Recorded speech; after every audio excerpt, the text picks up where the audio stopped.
গভীর শ্রদ্ধার সাথে যাদের কারণে আজকের এই নির্বাচন, আজকের এই সংসদ, আমি তাদেরকে স্মরণ করছি, যারা জীবন দিয়ে দুনিয়া থেকে বিদায় নিয়েছেন। আল্লাহ তাদেরকে শহীদ হিসাবে কবুল করুন। যারা লড়াই করে আহত হয়েছেন, পঙ্গু হয়েছেন, তাদের প্রতি আমাদের গভীর সমবেদনা। আল্লাহ তাআলা তাদেরকে সুস্থতার নিয়ামত দান করুন। আর নির্বিশেষে গোটা দেশবাসী ফ্যাসিবাদের বিরুদ্ধে সেদিন লড়াই করেছিল, আমরা তাদের প্রতি গভীর কৃতজ্ঞতা প্রকাশ করছি। জুলাইয়ের আকাঙ্ক্ষা এবং গণভোটের রায়, এই দুইটার প্রতি সম্মান দেখানো রাজনৈতিক দল হিসাবে আমাদের পবিত্র দায়িত্ব আমরা গণ্য করেছি।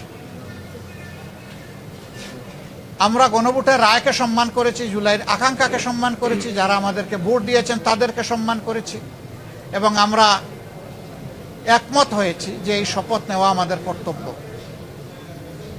তবে আমরা মনে করি সরকারি দল শপথ না নিয়ে তারা জুলাইকে উপেক্ষা এবং অবজ্ঞা করেছেন। এতে জন আকাঙ্ক্ষার বিপরীতে তাদের অবস্থান বলে আমরা মনে করি। সংস্কারের বিপরীতে তাদের এই অবস্থান স্পষ্ট। যদিও তারা ব্যাখ্যায় বলেছেন যে সংসদ বসে তারপরে প্রভিশন ক্রিয়েট করে এটা তারা দেখবেন, আমরা এটা দ্রুত দেখতে চাই।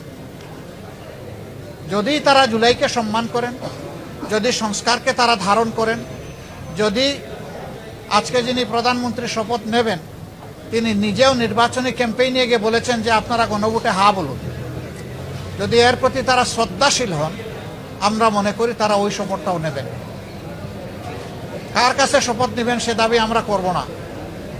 ওনাদের পছন্দ মতো অ্যাপ্রোপ্রিয়েট অথরিটির কাছে ওনারা নিতে পারেন, আমাদের কোনো অসুবিধা নাই।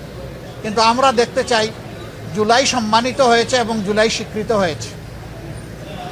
জুলাইকে অসম্মান ও শ্রদ্ধা করে স্বীকৃতি না দিয়ে 26-এর এই পার্লামেন্ট নিশ্চয়ই কোনো গৌরবের আসনে বসতে পারবে না।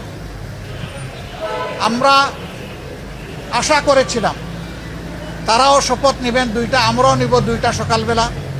তারপরে তারা আমাদেরকে অথরিটির পক্ষ থেকে দাওয়াত করেছিলেন বিকালের অধিবেশনে, যেখানে মন্ত্রী পরিষদের শপথ হবে, সেখানে অংশগ্রহণ করার জন্য। আমরা প্রত্যেকে 3টা করে কার্ডও পেয়েছিলাম, মানসিক প্রস্তুতি আমাদের ছিল, কিন্তু আমরা এসে ধাক্কা খেয়েছি। আমরা আমাদের জুলাই শহীদদেরকে অশ্রদ্ধা করতে পারি না, জুলাই যোদ্ধাদেরকেও আমরা অশ্রদ্ধা করতে পারি না। যার কারণে আমাদের শত ইচ্ছা থাকা সত্ত্বেও বিকালের এই শপথ অনুষ্ঠানে আমরা যে অংশগ্রহণ করতে পারলাম না, আমাদের একটা আফসোসের জায়গা থেকে গেল।